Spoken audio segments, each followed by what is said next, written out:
नमस्कार, आप देख रहे हैं आरडी न्यूज। मैं हूं योगेश चक्रवर्ती। बिहार के पूर्व मुख्यमंत्री जीतन राम मांझी के बेटे संतोष सुमन ने अपने पिता के केंद्रीय गृह मंत्री अमित शाह के यहां बिना चप्पल के जाने पर सफाई दी है और कहा है कि इसे फिजूल में तोल दिया जा रहा है, क्योंकि जो विपक्षी दल हैं उनके पास कोई काम नहीं है, कोई मुद्दा नहीं है और जीतन राम मांझी के हट जाने से महागठबंधन के नेता जो है हड़बड़ाए हुए हैं। उन्हें कुछ समझ में नहीं आ रहा कि आखिर करे तो करे क्या। ऐसे में वो फिजूल के चीज़ों को मुद्दा बना रहे हैं, फिजूल की बातें कर रहे हैं। संतोष सुमन ने दावा किया कि उनके पिता का ये संस्कार है कि कहीं भी जाते हैं तो चप्पल उतार के जाते हैं। मैं उसी जगह बैठा हुआ था, लेकिन मैं चप्पल नहीं उतारा था, जूता नहीं उतारा था, लेकिन हमारे पिता ने जूते उतार दिए थे, क्योंकि उनका वो संस्कार है। और ये संस्कार कैसे दलित विरोधी हो गया हमें समझ में ही नहीं आता। इसके साथ ही उन्होंने कहा कि हमारे महागठबंधन से हटते ही मुख्यमंत्री नीतीश कुमार को तुरंत जो है मंत्रिमंडल का विस्तार करना पड़ा, जबकि कांग्रेस और अन्य दलों को हिस्सा देने में आरजेडी और जेडीयू के लोग आनाकानी कर रहे थे और राहुल गांधी तक को इसके लिए सिफारिश करनी पड़ी। तो सुनिए संतोष सुमन को क्या क्या दावे कर रहे हैं और आने वाले 2024 के लोकसभा चुनाव को लेकर उनकी क्या तैयारी है। ये सब तो बेकार की बातें हैं। अगर आप किसी घर में गए हैं और मान लीजिए कि हम चप्पल खोल के चल गए, कहीं पूजा है, सब चीज़ है, तो हमारा अच्छा है कि हम कहीं पर जूते पहन के नहीं गए, खोल दिए, तो इससे दलित विरोधी कहाँ हो गया। कोई अमित शाह तो नहीं कहते कि आप चप्पल खोल दीजिए, हम तो पहने हुए थे। लेकिन इसको आप लोग कोई मुद्दा नहीं मिला है तो मुद्दा बना दीजिए। लेकिन ये मुद्दा क्यों नहीं उठाते हैं कि तेजस्वी यादव को मंत्री बन करके पैर छुए हैं? कभी आप लोगों ने बोला है, क्वेश्चन किया है? आप बताइए कि उम्र में कौन बड़ा है? तेजस्वी यादव बड़े हैं कि माननीय मंत्री जी बड़े हैं? वो भी कैबिनेट मंत्री, ये भी कैबिनेट मंत्री। ऐसी क्या बात है कि तेजस्वी यादव के पैर छू रहे हैं? तो ये मनोदशा तो वहाँ पर है, उस पर कोई रिएक्ट नहीं किया। आप अगर कोई व्यक्ति किसी के साफ़ सुथरा घर में, आपके भी घर में साफ़ सुथरा रखते हैं, तो आप भी अपेक्षा करते हैं कि मेरे कहीं को आया तो जूता पहन के ना, चप्पल जूता खोल के मेरे घर में अंदर है। आप करते हैं कि नहीं? ये तो संस्कार है, ये तो स्वच्छता का परिचायक है। और इसको आप उस लेवल में ले जाइएगा। ये तो देखिए कि जीतन राम मांझी अमित शाह के बगल वाली चेयर पर बैठे थे कि नहीं बैठे थे? अगर ऐसा होता तो पैर के सामने बैठाए रहते। अगर आप लोग ऐसा लगता है तो फिजूल की बातें पर क्या जवाब हम दें? हमको समझ में नहीं आता। इस मानसिकता, इस मनोदशा में लोग हैं तो दलितों के प्रति कितना सम्मान है हम समझ रहे हैं। एक दलित अगर हट गया तो उसको तुरंत रिप्लेस करो। कितना घबराए हुए लोग हैं, कितना हड़बड़ाए हुए लोग हैं। और बाकी और 2 मंत्री राजद से रिजाइन किए, कांग्रेस को बनाना है तो उसको आप समय पर समय ले रहे हैं। राहुल गांधी जी को कहना पड़ रहा है कि कब मंत्रिमंडल का गठन कीजिएगा। और एक दलित, एक मांझी, जीतन राम मांझी जी का बेटा संतोष मांझी अलग हटा तो उसको 1 सेकंड देरी नहीं है। राज्यपाल महोदय नहीं थे, एकदम खोजा जा रहा था कब आए, कब शपथ दिला दे। उसके बाद अब क्या समाज शो कर रहे हैं? ये जो हमारे धरोहर है समाज के, उनके बेटे को आप शामिल करा रहे हैं। वो पॉलिटिकल आदमी है क्या? धरोहर के बाल बच्चे को, अच्छी को, उसको राजनीति के रूप में पेश करना चाहिए।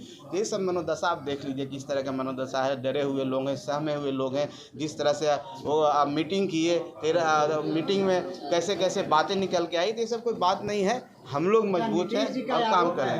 प्रलोभन कोई जनता को दे नहीं सकता आज के समय में। जनता सब समझती है। आपको हम बता देना चाहते हैं कि हम माननीय नीतीश कुमार जी को कभी खराब नहीं बोले। हम तो आज भी कहते हैं कि नीतीश कुमार जी के प्रति मेरी सहानुभूति है। लेकिन नीतीश कुमार जी के इर्द गिर्द जो लोग घेर चुके हैं, उनको चाहते ही नहीं कि वो बढ़ें, वो चाहते ही नहीं कि राज्य का विकास हो। वो नीतीश कुमार जी को इस तरह से प्रेशर में डाले हुए हैं कि नीतीश कुमार जी का बॉडी लैंग्वेज, हाव भाव चेंज हो गया। नीतीश कुमार जी ऐसे शब्दों का प्रयोग करने लगे हैं जो उनसे हम लोग अपेक्षा नहीं करते हैं। जब नीतीश कुमार जी एनडीए में थे तो हम लोग भी एनडीए में उनके साथ थे और हम लोग शुरू से इस पक्षधर में रहे हैं। लेकिन जब महागठबंधन में आए, महागठबंधन आने के बाद हम लोग बात किया उनसे कि ये गठबंधन आपके लिए सही नहीं है, आपको सूट नहीं करता है, जिन विचारों को लेकर आप लड़ते हैं। लेकिन वो कहे कि नहीं, ऐसी बात नहीं है, हम लोग सब मिल के चलेंगे और हम अपने हिसाब से काम करेंगे, किसी गठबंधन पर हम पर हावी नहीं होगा। हम लोग इसलिए उनके साथ हो लिए लेकिन जब देख रहे हैं कि जो अत्याचार गरीबों पर होने लगा, जो जिस तरह से पुलिस का दमनकारी नीति हुआ, जिस तरह से ब्यूरोक्रेसी हावी हो गया, समय समय पर हम लोग जा करके मिल करके, हमारे जितने माननीय विधायक हैं सब लोग मिल करके उनको बताने लगे, लेकिन हम देखें कि अभी उन पर कोई असर नहीं हो रहा। हमसे बड़ी अच्छी बातें होती थी, सब बात पर सहमत होते थे, लेकिन यही बात जब हम लोग आगे निकल गए, यात्रा निकालने लगे, हमारी पार्टी का बढ़ने लगा, हमारे कार्यकर्ता बढ़ने लगे, गरीबों का सपोर्ट मिलने लगा, सड़कों पर सैकड़ों हजारों की संख्या में लोग आने लगे, तो उनके आसपास के लोगों को लगा कि पार्टी आगे बढ़ जाएगी। इसलिए नीतीश कुमार जी को इधर से उधर बातें होने लगी, बेफिजूल की बातें, जो बातें का कोई तर्क नहीं है, तर्कहीन बातें कर करके हम लोग के पास एक जाल फेंका गया, महाजाल की आप हमारी पार्टी में मर्ज कर जाओ। मर्ज कर जाने के बाद हम लोग एक हो जाएंगे, हम गरीबों का कल्याण कर देंगे। हम कहेंगे हम अकेले रह के भी तो ही काम कर रहे हैं, हम आपके साथ अकेले रह करके ज़्यादा हम कारगर साबित होंगे। हम तो आपको मानते हैं, हम तो वो मानते हैं कि जंगल राज से आपने इस राज्य को बाहर निकाला है। हम उस नीतीश कुमार को जानते हैं, उस नीतीश कुमार जी को समर्थन किया, लेकिन पुनः जंगल राज के योद्धाओं के साथ मिल जाइएगा, उनके नेताओं के साथ मिल जाइएगा, उनके युवराज के साथ मिल जाइएगा, तो हम लोग तो हर स्तर पर उनको माना करने की कोशिश की है, लेकिन नहीं मानने पर और इस तरह से जो हम लोग का प्रस्ताव आया तो हम उससे अलग हो गए। और अलग होने के बाद हम जाके वार्ता हमारी हुई, और वहाँ पर वार्ता हुई माननीय गृह मंत्री जी के साथ, और उन्होंने हम लोग को बताया कि हम आपके साथ हैं, आपकी लड़ाई के साथ हैं और आपके साथ हम चलने के लिए तैयार हैं। तो हमने सहर्ष कहा ठीक है, हम आपके यहाँ, जब आपकी लड़ाई हमारी लड़ाई एक है और हम लोग शुरू से इस विचारधारा में हैं, तो हम लोग साथ हो लिए। बाकी आने वाला समय में पता चलेगा कौन गठबंधन होगा, कितने सीटों पर लड़ेगा, अभी ये सब कोई बात नहीं। जब हम लोग को लड़ाई लड़नी है और पार्टी को धारदार बनाना है, तो एक बूथ पर 5 यूथ रहेगा, तो 5 यूथ हमारे जो बहुत ही नौजवान ऊर्जावान होते हैं, तो हम लोग का टारगेट भी है कि हम लोग हर बूथ पर 5 लोगों को कम से कम खड़ा करें। इसकी रणनीति पर भी आज चर्चा होगी। तो सर्वप्रथम आज बात होने के बाद फिर हम लोग आपको बाद में फीडबैक देंगे हम लोग की क्या अभी हम लोग की रणनीति बनी है, लेकिन आज अभी प्रारंभिक दौर है। एक बार हम लोग सीटों पर तैयारी है। देखिए, सीटों पर तैयारी पार्टी अगर है तो सभी सीटों पर तैयारी करती है। हम लोग सब सीट पर अपना तैयारी कर रहे हैं, ताकि गठबंधन जब किसी से भी होगा, गठबंधन के बाद कितने सीट मिलेंगे और न भी मिलेंगे तो दूसरे सहयोगी हमारे होंगे, उनको हम कैसे मदद कर सकते हैं, इसकी हम तैयारी कर रहे हैं। और हमारा ये इच्छा है और पार्टी की भी इच्छा है कि हम लोग सभी सीटों पर तैयारी करें। उसी परिकल्पना के साथ हम लोग बैठे हुए हैं। और आज की मीटिंग के बाद फिर 1-2 मीटिंग करने के बाद हम लोग 15 जुलाई से हम लोग निकल पड़ेंगे सड़कों पर और लोगों के बीच पर।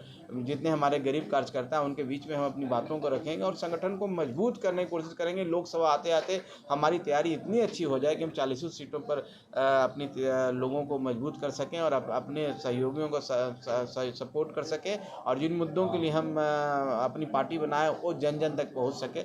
इसकी लड़ाई और इसकी रूपरेखा तैयार करने के लिए हम यहाँ बैठे अब तो एनडीए में हैं ही, तो फिर कहाँ असमंजस है कि किसके साथ लड़े? नहीं, असमंजस की बात नहीं है। असमंजस की बात हम कहाँ करें? हम कह रहे हैं कि हम जिनके साथ लड़ें, मान लिया एनडीए के साथ हम लड़ें, तो हम ये कहाँ करें कि नहीं लड़ेंगे, लेकिन हम जिनके साथ एक ऐसी बात बोले वो और भी सहयोगी दल हमारे साथ जुड़ेंगे। अभी हम नहीं जान रहे हैं कौन कौन सहयोगी दल जुड़ेंगे, इसलिए हम ये शब्द का प्रयोग किए हैं आपको।